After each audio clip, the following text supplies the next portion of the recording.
قنبلة مدوية سقطت كالصاعقة على رؤوس الكثيرين بعد نبأ توقيع الصقر أحمد حسن نجم منتخب مصر والنادي الأهلي على عقد انتقال للزمالك بداية من الموسم المقبل، وذلك بعد تعثر المفاوضات التي جرت بينه وبين ناديه الأهلي مؤخرا. خبر طبعا جامد جدا وحاجه غير ما حدش يتوقعها، وفي نفس الوقت اكيد هيفيد النادي، واكيد احمد حسن نجم كبير وعميد لاعبي العالم بعد كابتن حسام حسن، واخد بطولات كتيره جدا ومشوار كبير جدا وهيفرق جدا مع اي فرقه. والله طبعا انا اتفاجئت طبعا بالكلام ده الفتره اللي فاتت ديت، ويمكن كنتش مصدق خالص، لكن اتصلت انا فعلا باحمد حسن وحبيت اتاكد يعني من الخبر، فقال لي فعلا ان هو وقع نادي الزمالك، فباركت له طبعا، وده علم احتراف انت عارف يعني. احمد حسن ذكي وعنده رغبه انه يستمر في الملاعب اكبر فتره ممكنه، لانه عنده ارقام وتواريخ جديده عايز يحققها، وده حقه طبيعي، ده قادر على العطاء.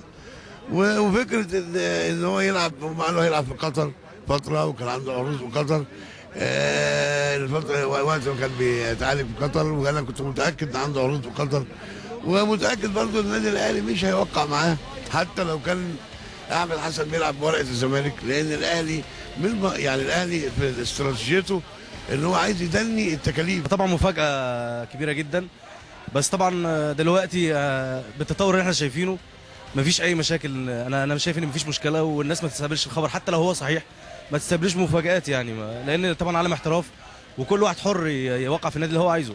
والله هو خبر طبعا كان صعقه بالنسبه لي، يعني انا اهلاوي طبعا، احمد حسن ده قيمه كبيره جدا في كره القدم المصريه، ما اعرفش ازاي اداره الاهلي ما قدرتش ان هي تقنعه بالتجديد.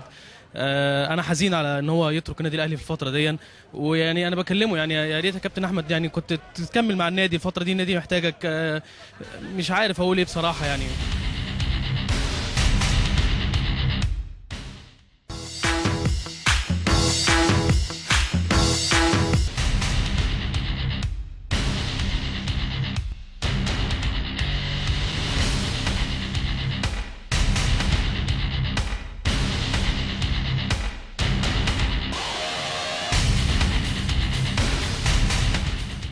ولكن عاوز اقول لك في الاخر ان ده مش حقيقي، لان دي كذبه ابريل واحنا 1 ابريل، فلازم كل سنه نتعود ان يبقى في كذبه، فدي من اهم الكذبات اللي موجوده الشهر ده. وما تنسوش ان احنا في اول ابريل. كل سنه وانتم طيبين، احنا اول ابريل. واحب في الاخر اقول يعني كل سنه وانتم طيبين، دي كذبه ابريل.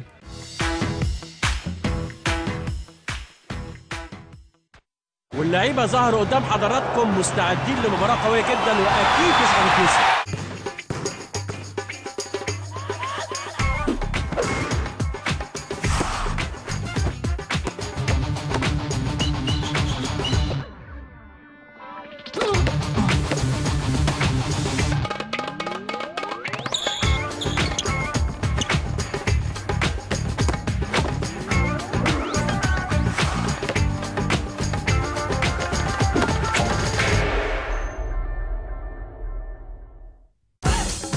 عايز تعرف أسعار العربيات الجديدة وكمان تبيع أو تشتري عربية مستعملة على قد ميزانيتك وتعرف تجيبها منين؟ دلوقتي تقدر تظبط عربيتك بأقل التكاليف وأجدد الأفكار. عايز تشتري موتوسيكل جديد أو مستعمل؟ عايز عربية جامدة في ليلة العمر أو لمشاويرك الشخصية؟ عربيتك بايظة وعايز تعرف تروح لمين؟ عايز تأمن على عربيتك بأسعار ما حصلتش؟ مع الخدمة الجديدة خط الحرفيين. ظبط عربيتك، فقط اتصل من أي محمول على 2340 أو من أي خط أرضي على 09312. هنجاوب على كل استفساراتك ونقول لك على كل المعلومات للعربية اللي انت عاوزها. ده خط الحرفيين.